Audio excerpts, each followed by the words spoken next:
John Thompson's life was once filled with pride and purpose as a skilled stonemason, surrounded by the warmth of his loving family. But when he was drafted to war, everything changed. The physical and emotional scars from the battlefield left him struggling to reclaim his life, eventually leading him to a painful journey through loss, homelessness, and despair. Yet, in the face of overwhelming adversity, John's story takes an extraordinary turn. A selfless act of bravery brings him back from the brink, offering him not just a chance to rebuild his life, but to transform it in ways he never imagined. From the darkest of nights to the brightest of new beginnings, this is a story of resilience, redemption, and the unbreakable human spirit. If you are not subscribed, I recommend you subscribe and activate the bell so you don't miss any videos. John Thompson found himself sitting on the unforgiving concrete of the bustling city, a shell of the man he once was.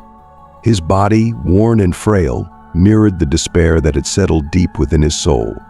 His clothes, now nothing more than ragged remnants of a life long gone, barely shielded him from the biting cold. An old, faded jacket and threadbare jeans were all that remained of the dignity he once carried with him. Strangers hurried past, some so consumed by their own lives that they didn't even see him, while others spared a fleeting glance and dropped a few coins into his weathered plastic cup, a meager offering that barely acknowledged his existence.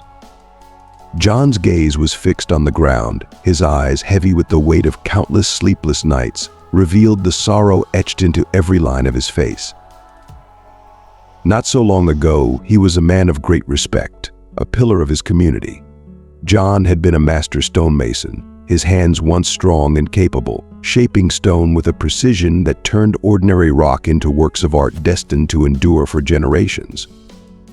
His craft was more than just a job, it was his life's passion, a source of immense pride and fulfillment. Each day he would return to his modest yet welcoming home, a place filled with warmth and love. As he stepped through the door, he was met by the radiant smile of his beloved wife, Charlotte, whose dark hair framed eyes that sparkled with life.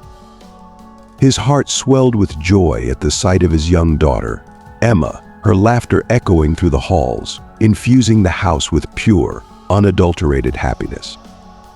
The simple moments they shared, like sitting down to dinner together and recounting the events of the day, were treasures that John held close to his heart. But the cruel hand of fate tore his world apart in an instant. The memory of that fateful day is still vivid in John's mind, the day the draft notice arrived, summoning him to war in Iraq. The morning was dreary, the sky heavy with clouds, and the sound of the mail falling into the mailbox resonated like an ominous drumbeat in the stillness of his home. As John opened the letter, a cold dread gripped him, twisting his stomach into knots. The war had come calling, and there was no escape from its relentless grasp. The news hit his family like a sledgehammer. Charlotte, ever the pillar of strength, fought to keep her composure, but her eyes betrayed the terror and anguish she felt. Little Emma, too innocent to grasp the full gravity of the situation, could only sense the sadness that now pervaded their once happy home, understanding only that her father was leaving and that nothing would ever be the same again. The day of departure was heart-wrenching. John clung to Charlotte, as if trying to fuse his soul with hers, feeling the depth of her despair in every moment they held each other. "I'll be back soon," he whispered into her ear, though he knew the uncertainty of that promise. Emma, with her tiny arms wrapped tightly around his neck, whispered tearfully, "Daddy, please don't stay away too long." As he kissed her tender forehead, a tear slid down his cheek, and he vowed to return to her, a vow that would haunt him through the darkest nights and most harrowing days that followed. The time John Thompson spent in Iraq was nothing short of a nightmare. Every moment was suffused with fear and danger, as the relentless sound of explosions and the piercing whistle of bullets became his new normal. Yet the greatest agony he endured was not just the physical threats that surrounded him daily, but the aching separation from his family. Each day on the front lines was a battle not only for survival but also to preserve the fragile hope of returning to the warmth and love he once knew. The night in the Iraqi desert was pitch black, the silence punctuated only by the low murmur of soldiers preparing for the next patrol. John and his unit were among them, their hearts heavy with the burden of what lay ahead. The air was thick with a choking mixture of dust and apprehension. The faces of his fellow soldiers, etched with lines of exhaustion, reflected a grim determination. John adjusted his gear, the familiar weight of his rifle in his hands serving as both a comfort and a reminder of the deadly seriousness of their mission. "Ready." "Guys," the sergeant's voice cut through the darkness, steady and resolute despite the tension. The men exchanged brief nods, a silent pact of camaraderie and unspoken fears. They all knew too well what awaited them in the shadowy ruins ahead, the constant threat lurking behind every corner, the ever-present possibility that one of them might not make it back. As the patrol moved cautiously through the desolate streets of the war-torn city, every shadow seemed to breathe with menace, every shattered window a potential sniper's nest. John's senses were on high alert, his eyes scanning the terrain for any sign of danger. Beside him, Corporal Ramirez broke the silence with a shaky attempt at levity. "What do you think's on the menu tonight, Thompson?" John managed a tired grin. "Probably the same tasteless slop they've been feeding us. I'm not sure even the stray dogs here would touch it." Ramirez chuckled softly, though the tension in his voice was unmistakable. "I'd be happy with anything that doesn't come with a side of shrapnel." In an instant, the world around them exploded in a blinding flash of light and sound. The ground beneath John shook violently as the force of the blast hurled him to the dirt. The deafening roar of the explosion filled his ears, mingling with the frantic cries of his comrades. Dust and debris rained down, stinging his eyes and choking his lungs. He tried to push himself up, but a searing pain tore through his right shoulder, leaving him gasping. "John, can you hear me?" Ramirez's voice penetrated the haze, distant yet desperate. "My shoulder. I can't move it," John managed to choke out, his voice strained with pain that radiated through his entire body. With a mix of urgency and fear, his comrades pulled him to safety, dragging him away from the chaos that continued to rage around them. Each jolt sent fresh waves of agony through John's body, the pain becoming so intense that it seemed to warp time and space. The world around him began to blur, spinning faster and faster until, mercifully, everything went black. When John finally opened his eyes, the world had changed. The harsh sounds of battle still echoed faintly in the distance, but he was no longer in the midst of it. He found himself in a field hospital, the sterile environment a stark contrast to the brutality outside. Nurses and doctors moved with purposeful haste, tending to the wounded with an efficiency born of necessity. The chaos of war was still close, yet here, in this small oasis of relative calm, there was a fragile sense of order. A doctor approached his bedside, his expression a mixture of concern and professionalism. As he spoke, John's thoughts drifted back to the last moments before the explosion, the fear in Ramirez's voice, the unbearable pain in his shoulder, and the overwhelming sense of helplessness. Now, as he lay there, the distance from his family felt more insurmountable than ever, the promise he had made to his daughter a haunting echo in the back of his mind. "Soldier Thompson, I'm Dr. Allen," the doctor said with a calm yet urgent tone. "You've suffered a severe fracture in your shoulder. We need to operate immediately." John's voice trembled with uncertainty as he asked, "Am I going to be all right?" Dr. Allen's serious expression didn't waver. "I'll do my best," he replied, the gravity of the situation reflected in his eyes. The surgery that followed was a grueling and intricate procedure, each minute stretching into what felt like hours. When John finally regained consciousness, the room was dim, and his shoulder was tightly bandaged, the area around it numb from both the operation and the heavy painkillers. The road to recovery was steep and unforgiving. Every attempt at movement was a trial, each stretch and lift pushing him to the brink of his endurance. Days blurred into weeks, and though some strength and mobility slowly returned, the relentless pain was a constant reminder of the damage that had been done. One day, Dr. Allen stood beside John's bed, his face grave with the news he had to deliver. "Thompson," he began, his voice heavy with empathy, "we have to be realistic. Your shoulder will never fully recover. This injury will limit your physical abilities for the rest of your life." The words struck John like a physical blow, the finality of them sinking deep into his heart.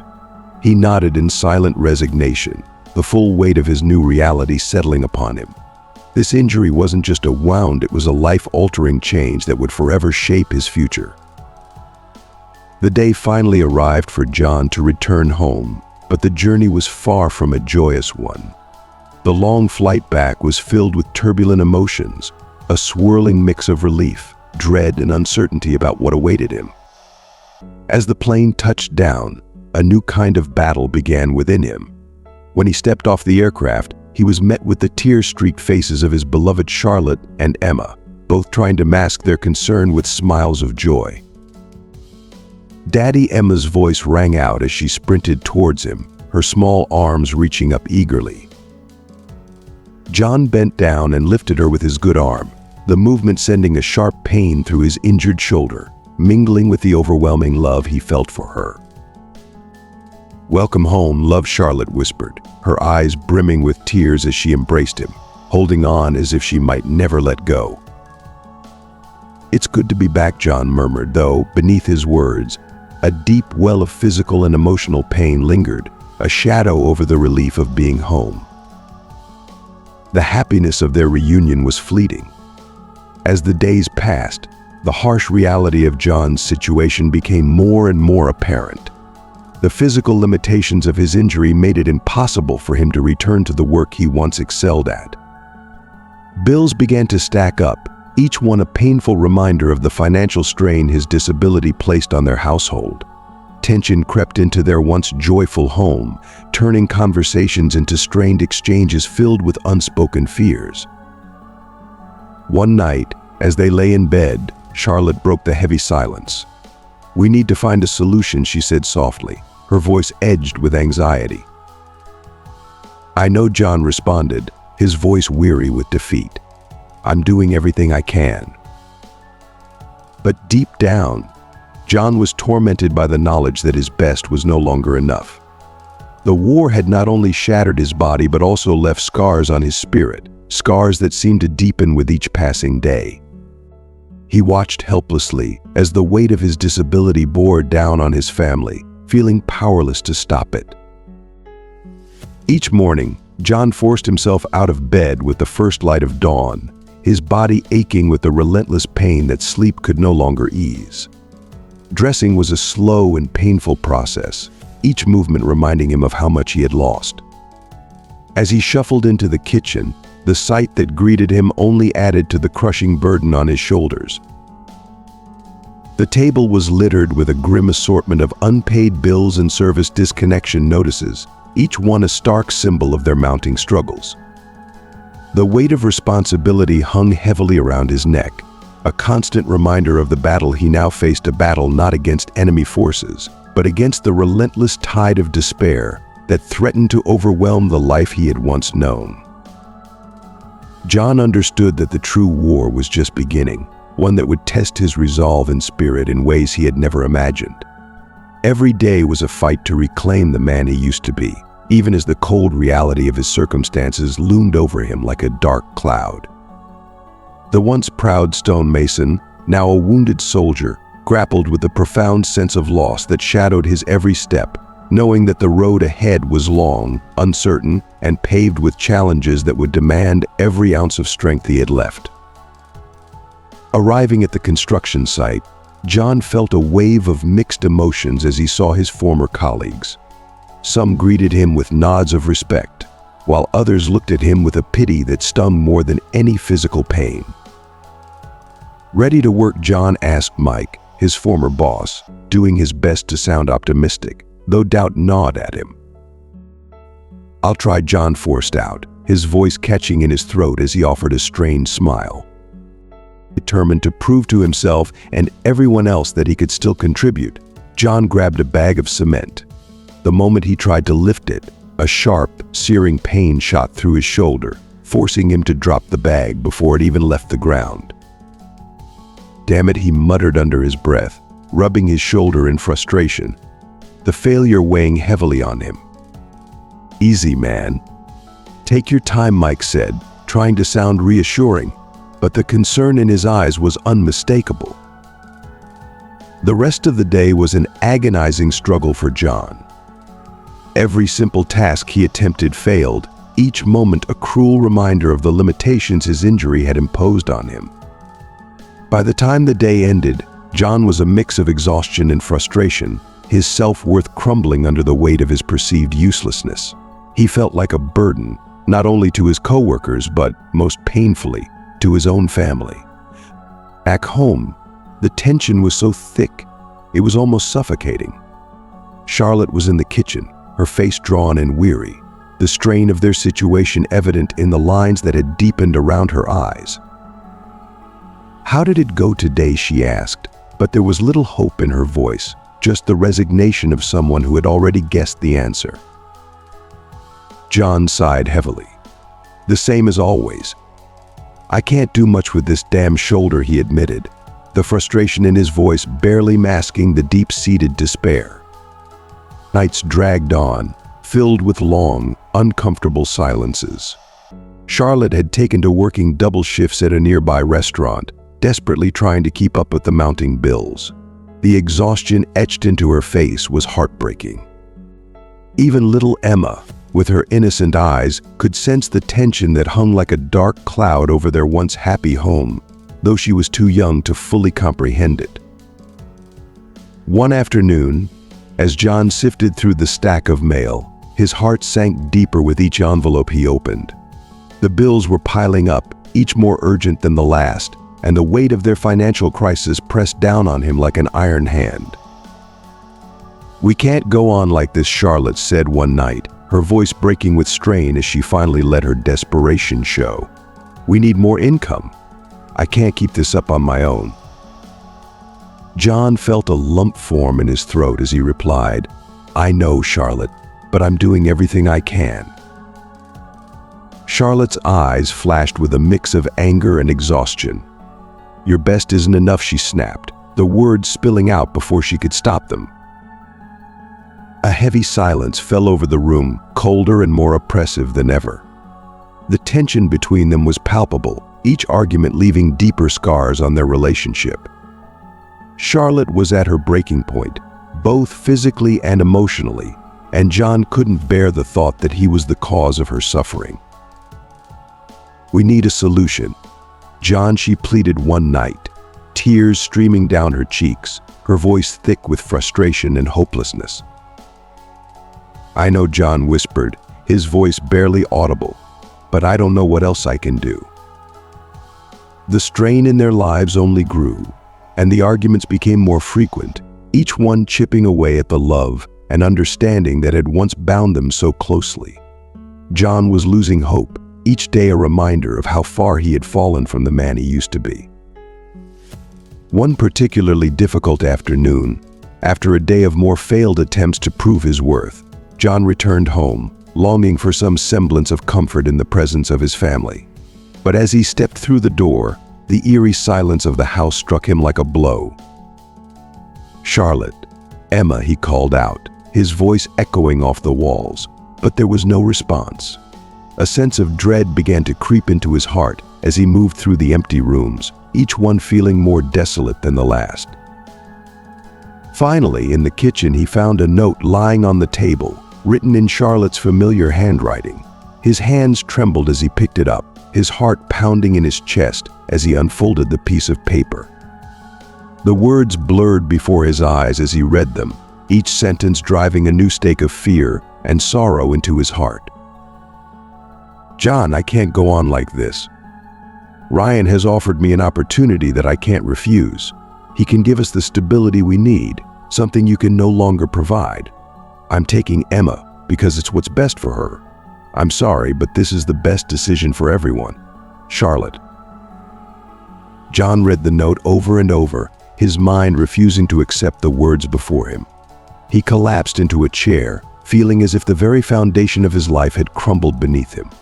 The betrayal cut deep, like a jagged wound that bled with every beat of his heart.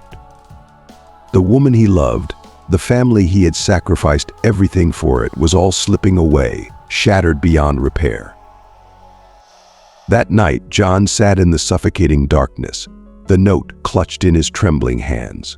The words etched themselves into his mind, each sentence a painful reminder of his failures.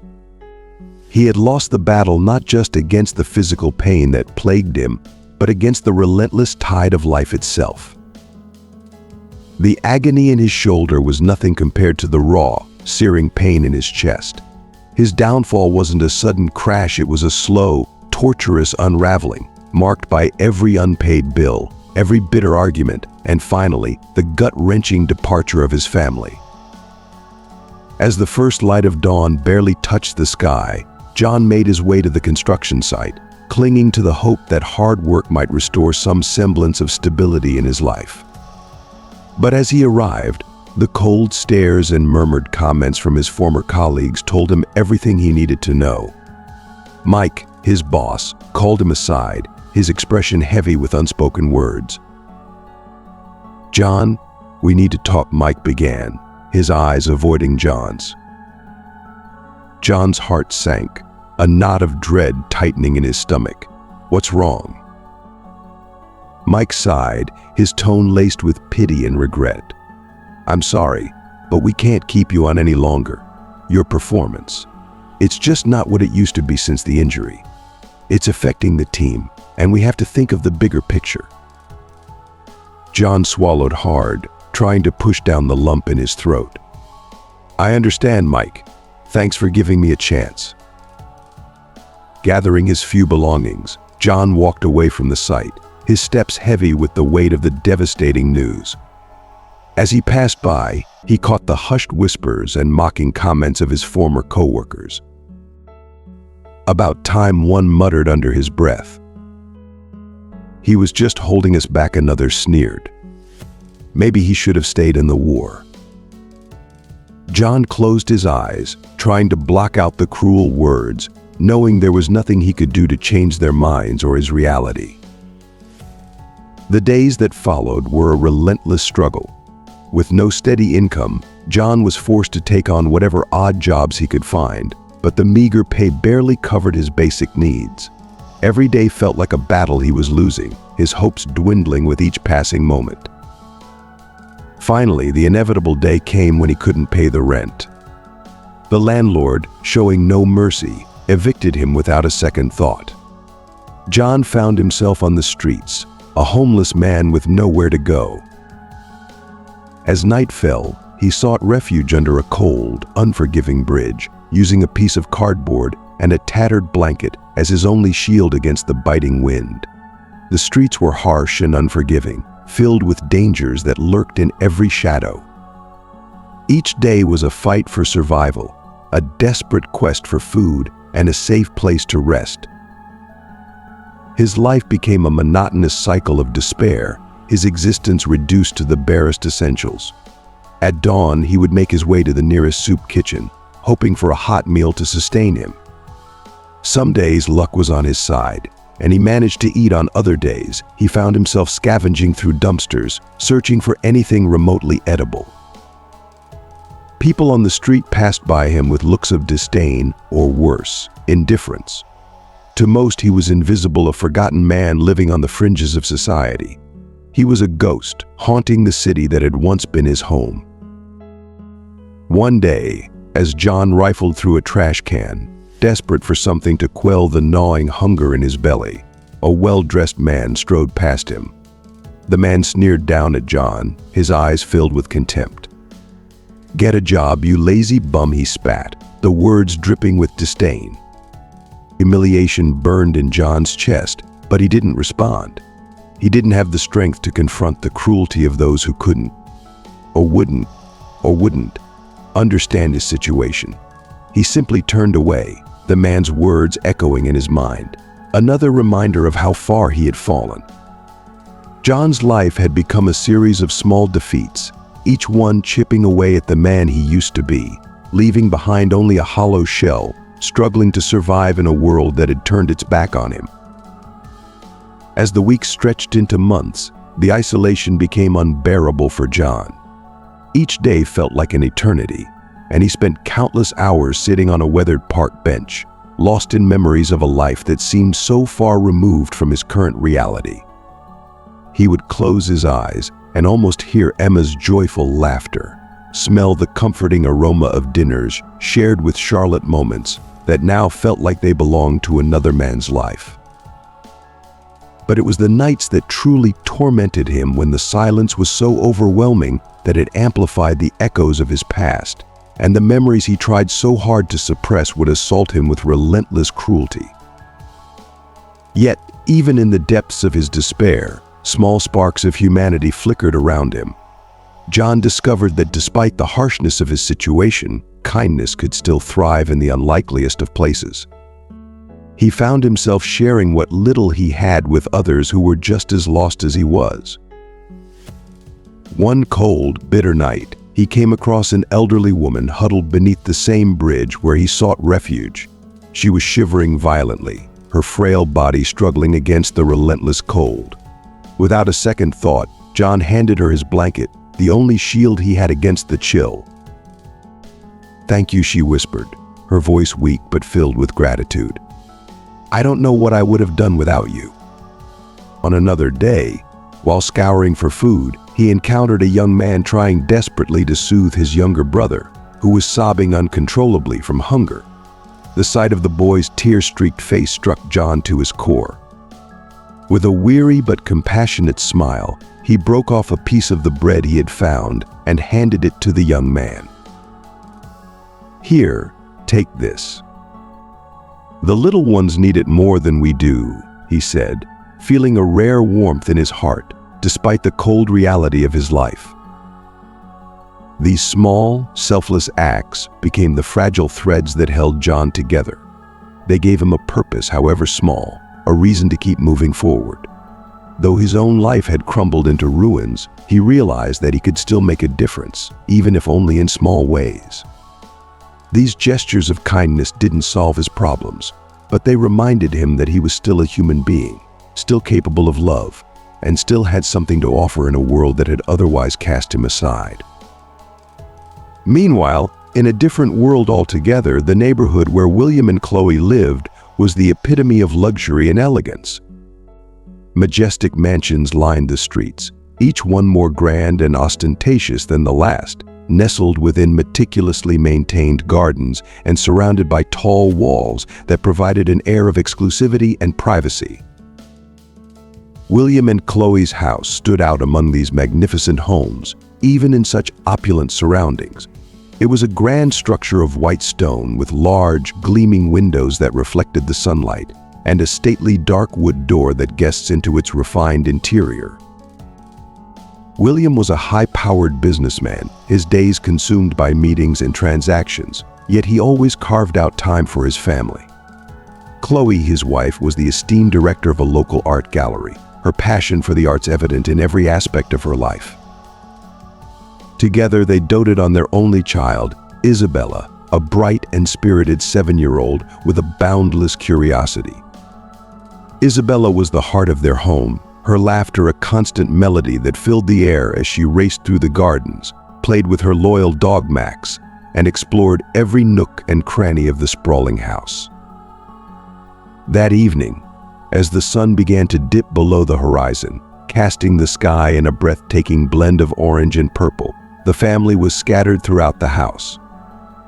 William was in his study, immersed in a pile of documents that demanded his attention, while Chloe busied herself in the kitchen, preparing a special dinner to celebrate the end of a busy week. Isabella, as usual, was in her room with Max, her focus entirely on the colorful tower of blocks she was carefully building.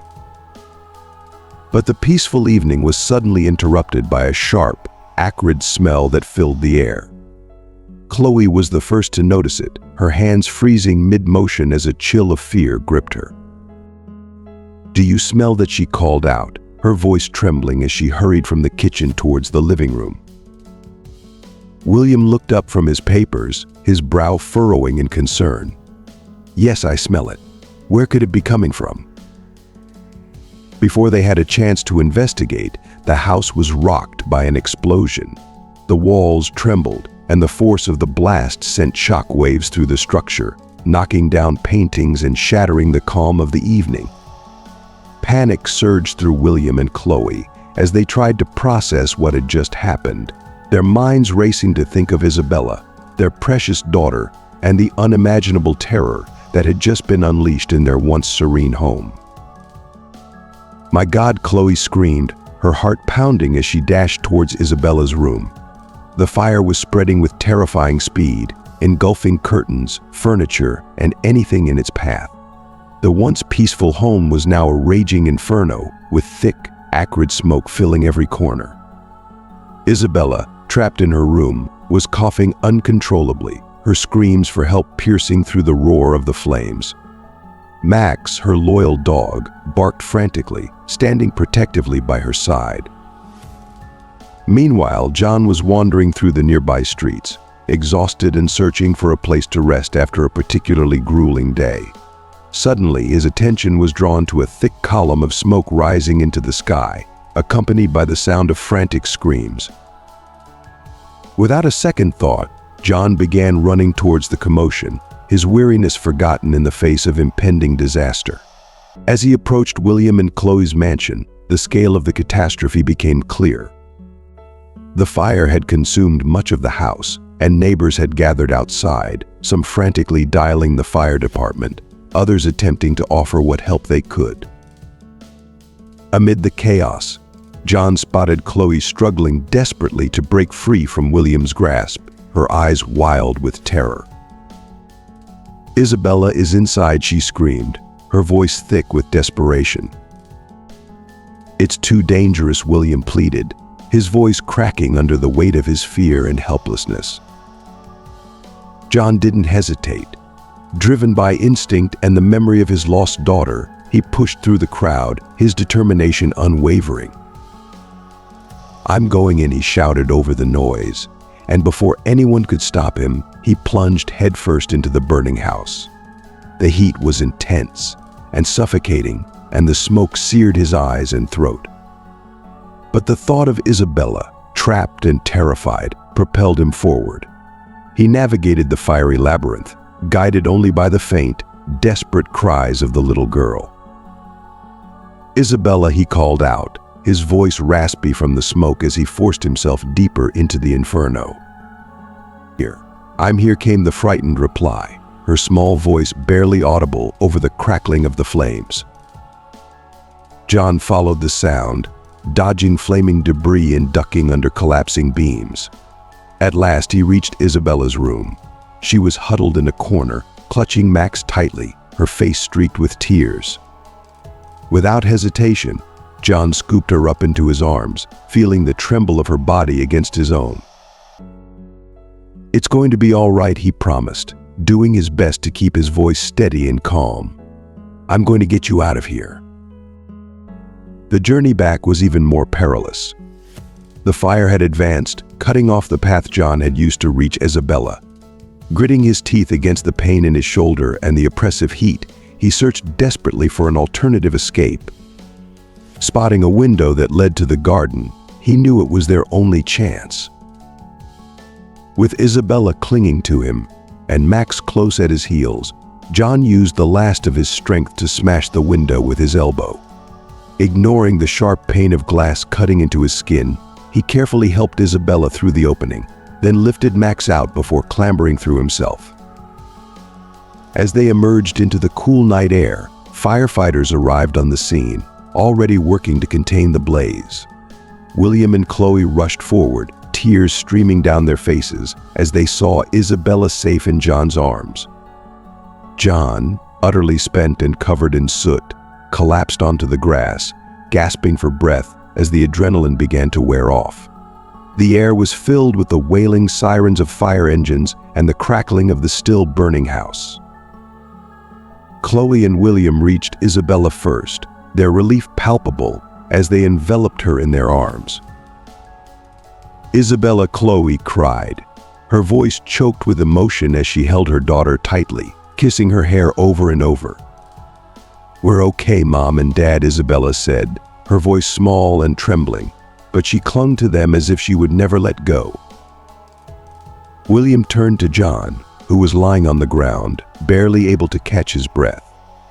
Astonishment and gratitude filled William's eyes as he knelt beside him. "Thank you. Thank you," he stammered, struggling to find the words to express the depth of his gratitude. "I don't know how to thank you for what you've done. You saved our daughter's life." John looked up at them, his vision blurry with exhaustion, but he managed a weak smile. "I'm just glad she's safe," he whispered, the relief in his voice evident despite his weariness. Chloe joined William, her eyes filled with tears as she gazed at the man who had risked everything to save their child. "You're a hero," she said softly, her voice thick with emotion. "We'll never forget what you did for us." As the flames were finally brought under control and the chaos began to subside, the gravity of what had just happened settled over them all. The mansion, once a symbol of wealth and security, was now a charred ruin, but the most precious thing, Isabella, was safe, thanks to the courage of a man who had nothing left to lose. John, still catching his breath, nodded modestly. "I just did what I had to do," he said, his voice raspy from the smoke. In the aftermath of the fire, as Isabella received medical attention, William and Chloe learned more about John's difficult situation. Touched by his selflessness and bravery, William approached John with a look of resolve. "Come to my office tomorrow," William said firmly. "I want to help you." The next day, John found himself standing in William's office, a space that was worlds away from the harsh realities of life on the streets. The room was elegantly furnished, filled with rich, polished wood, and adorned with fine art that spoke of wealth and success. William greeted him warmly, his demeanor one of sincere appreciation. "John, what you did for us was nothing short of extraordinary," William began, pulling out a checkbook. "I want to offer you a substantial reward." John glanced at the check on the desk but shook his head. "I don't need money," he replied, his voice steady. "I need a job, an opportunity to rebuild my life." William was taken aback by John's humility and determination. It wasn't the response he had expected, but it only deepened his respect for the man standing before him. "Very well, John. I'll give you that opportunity. You can start as my assistant."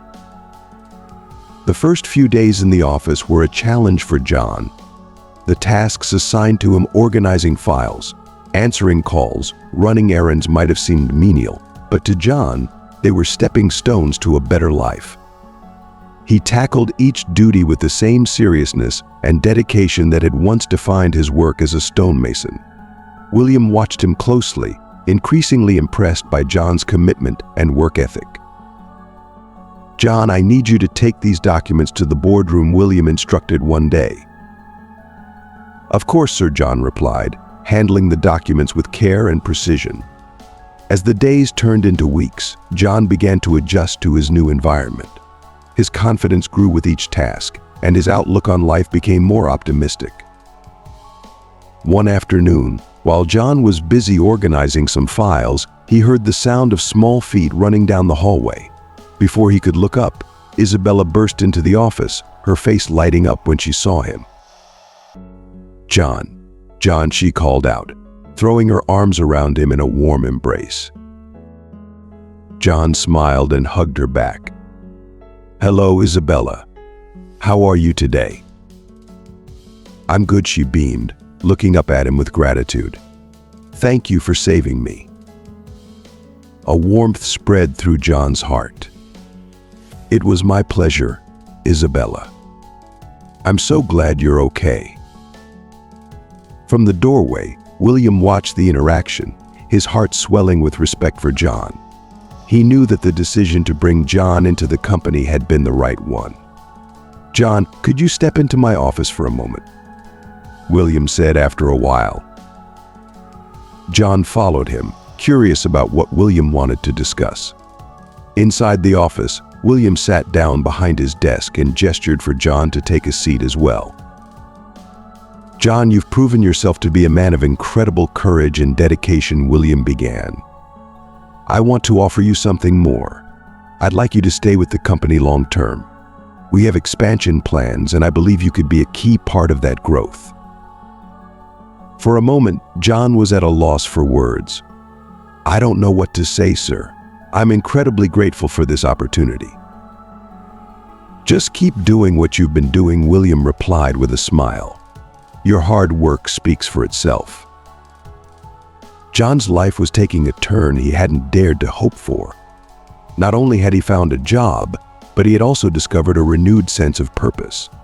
The gratitude and trust that William and Chloe had shown him were more valuable than any financial reward. As time went on, John realized he was on the path to rebuilding his life, this time with dignity, hope, and the support of people who believed in him. The darkness of his past was slowly giving way to the light of a new beginning, and with each passing day, John felt more certain that he was finally moving forward. Every morning, John Thompson arrived at the office early, eager to dive into his new role and absorb as much knowledge as he could. His daily routine started with organizing files, handling basic administrative tasks, and familiarizing himself with the company's operations. Although these tasks seemed mundane at first, John understood their importance in the smooth functioning of the business. William, always watchful, began assigning him more responsibilities, observing how John managed each one with growing confidence. "Good morning," John William greeted him one day as he entered the office. "We have an important meeting with some investors today. Can you prepare the necessary documents?" Of course, Sir John responded with determination, even as a hint of insecurity still lingered in his voice. As he grew more accustomed to the office environment, John started to grasp the intricacies of the company's internal processes. Recognizing John's dedication, William decided to take a more active role in his development. "John, do you have a moment?" William asked one day, motioning for him to sit in his office. "Certainly," Sir John replied, stepping into the spacious and well-appointed room. "I want you to learn more about the business," William said, pointing to a stack of financial reports on his desk. "Let's go over these together. Understanding finances is crucial if you want to advance." John nodded, grateful for the opportunity to learn. The days that followed were filled with intense lessons on accounting, investments, and resource management. At first, the financial reports seemed like an indecipherable jumble of numbers and jargon. "This is complicated," John admitted one afternoon, furrowing his brow as he tried to make sense of a profit and loss statement. "It is," William agreed, offering an encouraging smile, "but it's not impossible. The key is patience and practice. Everyone starts somewhere." With time, John began to feel more comfortable with the financial concepts that had initially overwhelmed him. He spent hours studying after work, determined to honor the trust William had placed in him. His perseverance did not go unnoticed by his colleagues. Slowly but surely, he began to earn their respect. "John, could you help us with this analysis?" a coworker asked him one day. "I've noticed how you handle reports, and your input would be valuable." "Sure, I'd be happy to help," John replied, feeling a newfound sense of confidence. As John continued to master his tasks and acquire new skills, William took note of his progress. One day, William called John into his office for a conversation that would mark a significant turning point in his career. "John, I've been very impressed with your dedication and your willingness to learn," William began, looking him directly in the eye. "I believe you're ready to take on more responsibilities." John felt a surge of excitement mixed with a touch of nervousness. "I'm ready for any challenge, sir," he replied, his voice steady. "Good," William said, handing him a folder. "I want you to oversee this project. It's a big step, but I'm confident you can handle it." John accepted the folder with a firm grip, the weight of responsibility settling on his shoulders. But instead of feeling overwhelmed, he felt empowered. The journey from the streets to this moment had been long and arduous, but it had forged in him a resilience that would now serve him well. As he walked back to his desk, the folder in hand, John knew this was the opportunity he had been working toward, a chance to prove not only to William but to himself that he was capable of rebuilding his life, stronger and more determined than ever before. The following days were a whirlwind of planning, meetings and coordination across various departments. Each day presented new challenges, from tight deadlines to making critical decisions under pressure. Yet with every obstacle John overcame, his confidence grew stronger. One afternoon, as he was reviewing the project's progress, John was surprised by a visit from William, who entered the conference room with a discerning eye on the work being done. "You've done an excellent job," John Williams said, nodding in approval as he surveyed the progress. "Your ability to lead and solve problems is remarkable." "Thank you, sir," John replied, feeling a deep sense of satisfaction. "I've learned a lot from you and everyone here." William's faith in John only deepened as he witnessed his consistent dedication and growth. Deciding to further invest in John's development, William enrolled him in advanced training courses and encouraged him to attend seminars and conferences. Each new piece of knowledge John acquired was evident in his enhanced performance, and he quickly became an invaluable member of the team. One day, as John walked down the office hallway, he reflected on how far he had come from the cold, unforgiving city streets to the warmth and purpose he now felt within the company.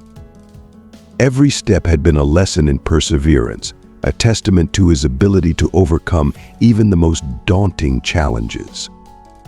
After months of relentless hard work, John's efforts culminated in a moment he had long hoped for.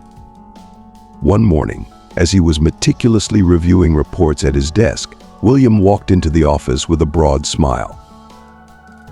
"John, I have some good news," William said, taking a seat across from him. "I want to promote you to the position of financial advisor. Your commitment and ability have been exceptional." John felt a surge of pride and a wave of relief wash over him. "Thank you, sir. You can't imagine how much this means to me." "You've earned it," William replied with a gesture of approval. "Your work has been impeccable, and I'm certain you have even more to offer." The promotion not only elevated John's position within the company, but also provided a significant boost to his self-esteem. Each day, he grew more confident in his role, actively participating in key meetings and offering valuable financial insights. Gradually, John began to regain the confidence and sense of purpose that had been lost during his years of hardship. Inspired by John's remarkable journey and driven by his desire to make a meaningful difference, William decided to establish a nonprofit organization aimed at helping others who were homeless. One day, he invited John to his office to discuss the idea. "John, I want you to help me lead this initiative," William said earnestly. "There's no one better suited than you to understand what it's like to be in that situation and to know what it takes to rise above it." John's heart swelled with enthusiasm. "It would be an honor, sir. There are so many people out there who need a second chance." The process of setting up the organization was demanding and complex, but John approached it with the same determination he had applied to every other challenge in his life. He oversaw logistics, from securing a suitable location for the offices to coordinating with suppliers and volunteers. Drawing from his own experiences, John designed support programs that went beyond mere survival. The organization would offer not only food and shelter but also job training and psychological counseling, ensuring a holistic approach to helping people rebuild their lives. "I want this place to be a true starting point for everyone who comes through our doors," John would often say during meetings with the volunteer team. "It's not just about providing a roof over their heads, it's about giving them the tools they need to reclaim their lives." As the organization grew, John found a new sense of fulfillment in helping others. He saw himself in the people who came seeking help, and he was determined to offer them the opportunities and support that had made such a profound difference in his own life. Through his work, John realized that his journey from despair to hope had equipped him with the unique ability to guide others along a similar path. The organization became a beacon of hope for many, and John was at its heart, a living testament to the power of resilience, compassion, and the belief that everyone deserves a second chance. John never stopped thinking about his daughter, Emma, even as he immersed himself in his new life. He knew that Charlotte and Ryan could provide her with the stability and care she needed, but the longing to be a part of her life gnawed at him constantly. Quietly, without revealing his newfound success, John began sending money to Emma anonymously, ensuring that she would never want for anything. It was a small gesture, but it was one way he could still take care of her. One evening, after a particularly emotional meeting about the charity, John sat down to write a letter to Emma. His hands trembled slightly as he put pen to paper, his heart filled with a mixture of fear and hope. "Dear Emma, I hope this letter finds you well. There's not a day that goes by that I don't think about you. I know a lot of time has passed and many things have changed, but I want you to know that I will always be here for you. I love you very much. Love, Dad." Sending the letter was an act of courage and vulnerability. John didn't know how Emma would react or if she would respond at all, but he hoped this would be the first step in reconnecting with her. The days that followed were filled with a blend of anxious anticipation and cautious optimism. Every time the phone rang or he received a letter, his heart would leap in his chest. Finally, one afternoon, while he was reviewing documents in his office, a response arrived. John opened the envelope carefully, his hands shaking with a mixture of fear and hope. Inside was a letter written in the neat, familiar handwriting of his daughter. "Dear Dad, thank you for your letter. It's good to hear from you. I think about you too, and I hope we can talk more. I would like to know how you are and what you have been doing. Love, Emma." Tears welled up in John's eyes as he read Emma's words. It was a small step, but it meant the world to him. They began exchanging letters regularly, slowly rebuilding the bond that had been fractured by time and circumstance. John shared stories of his work at the charity and the progress they were making. Emma, in turn, told him about her life at school, her friends, and her growing interests. These exchanges became a beacon of hope in John's life, filling his days with joy and purpose. As John's life continued to change, his promotion at the company, his meaningful work at the charity, and the slow but hopeful reconnection with Emma gave him a newfound sense of pride and purpose. He felt that, despite the hardships he had endured, he was finally on the right path. The letters from Emma were a daily reminder of how far he had come and how much he still had to look forward to. One afternoon, while walking through the city, John found himself face to face with Charlotte. Their eyes locked, and for a moment, time seemed to stand still. Charlotte looked at him in shock, her eyes widening as she took in the man before her, the man she had once left behind. "John, is that you?" she asked, her voice barely a whisper, filled with disbelief. "Yes, it's me," John replied, his tone calm and assured. The changes in him were undeniable. He wore clean, well-fitted clothes, and his posture exuded a newfound confidence and dignity. "You look different," Charlotte said, searching for the right words to express her surprise. "I've worked hard to get here," John replied, his voice free of bitterness. It was a simple statement, but it carried the weight of everything he had been through. "I'm happy for you," Charlotte said softly, lowering her gaze. After a moment, she looked up at him, her eyes filled with regret. "John, I know I hurt you. I've thought a lot about what happened, and I'm so sorry for leaving you." John studied her for a moment, seeing the sincerity in her eyes. "I've had a lot of time to think too," he said quietly. "And I've come to terms with what happened. You did what you felt was best for Emma, and I understand that now." Charlotte nodded, tears brimming in her eyes. "I never wanted to hurt you. I didn't know what else to do." "I know," John said, his voice gentle. "We were both in difficult places, and we made the choices we thought were right. But what's important now is that Emma is happy and well. That's all that matters to me." Charlotte wiped a tear from her cheek and looked at John with a mixture of admiration and sorrow. "You've changed so much, John. I can see how strong you've become. I'm glad to see you found your way." John offered her a small smile. "Life has a way of teaching you what matters. I've found purpose again, and I'm rebuilding my life.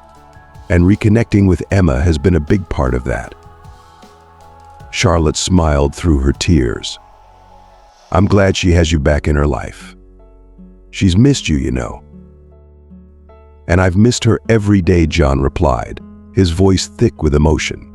"I'm just grateful for the chance to be part of her life again." As they stood there, the weight of the past seemed to lift just a little, replaced by a mutual understanding and a sense of closure. John knew that while he and Charlotte had gone their separate ways, they could still work together to ensure that Emma had the best possible future. And in that moment, John felt a deep sense of peace, knowing that he was finally on the right track, not just in his career or his charitable work, but in the most important role of all, being a father to his daughter. John stood there, feeling a complex mix of emotions wash over him. The memories of pain and loneliness were still fresh, but so too were the memories of the happy moments they had shared as a family. He took a deep breath, finding the strength to respond. "Charlotte, I understand why you did it. It was a difficult time for all of us." Charlotte looked up, her eyes filled with a glimmer of hope. "Do you think we could start over, for Emma's sake and maybe for us?" John hesitated, struggling with the conflicting feelings inside him. "Charlotte," he began carefully, "I've learned to forgive you, and I've made peace with the past. But we can't go back to what we were. I've changed, and I have a new life now. My priority is Emma and her future." Charlotte nodded slowly, her eyes brimming with tears. "I understand," she whispered. "Thank you for being honest." John offered a gentle smile, his voice kind yet resolute. "I will always be here for Emma. We can work together to ensure she has the best possible future." This encounter with Charlotte provided John with a sense of closure he hadn't realized he needed. While there was no going back, there was forgiveness and acceptance, and with that, a newfound inner peace. He walked away from the meeting with a clear sense of direction, ready to focus on what mattered most: his daughter and their future together. John devoted more time to strengthening his relationship with Emma, cherishing every moment they spent together. Weekends became sacred, filled with simple yet meaningful activities. They strolled through the park, explored museums, and spent countless hours talking about their lives, dreams, and hopes for the future. One sunny afternoon, as they enjoyed a picnic in the park, Emma looked at her father with a radiant smile. "Dad, I'm so proud of you. You've done amazing things." John felt a lump in his throat, overwhelmed by her words. "Thank you, Emma. You are my greatest inspiration," he replied, his voice thick with emotion. Their bond grew stronger with each passing moment, and John saw in Emma the hope and promise of a better future. He committed himself fully to being the best father he could be, determined to make up for the lost time. At work, John continued to excel, both at Williams' company and at the nonprofit organization, New Beginning. His story of resilience and triumph over adversity inspired everyone who crossed his path. William, recognizing John's positive impact, appointed him as the director of New Beginning. "John, you have proven to be a leader and an inspiration," William said during a meeting. "I want you to take New Beginning to the next level." John felt a surge of pride and responsibility. "Thank you, sir. It is an honor and a privilege," he replied, his resolve to make a difference even stronger. Every day, John poured his heart and soul into helping others who, like him, had once been down on their luck. He organized job workshops, emotional support sessions, and reintegration programs, offering hope and practical assistance to those in need. The gratitude and respect of the people he helped fueled his motivation, giving him a deep sense of fulfillment. One afternoon, while reviewing reports in his office, John received an unexpected visit. A young man who had once been homeless stood in the doorway, his eyes filled with emotion. "I just wanted to thank you, John," the young man said, his voice trembling. "Your story gave me hope when I had nothing." John smiled warmly, humbled by the young man's words. "You don't have to thank me," he said. "Everyone deserves a second chance." John's work not only transformed the lives of countless individuals, but also brought him profound satisfaction and a renewed sense of purpose. His life had come full circle, and every day was a testament to his resilience and determination to give back. Looking ahead, John remained committed to William's company and continued to expand the reach of New Beginning, ensuring that the organization could help as many people as possible. John's story became a beacon of hope for many, living proof that with determination, compassion, and the right support, any obstacle could be overcome. As he looked to the future, John knew that his journey was far from over, but he was ready for whatever lay ahead, confident in the knowledge that he had already overcome so much.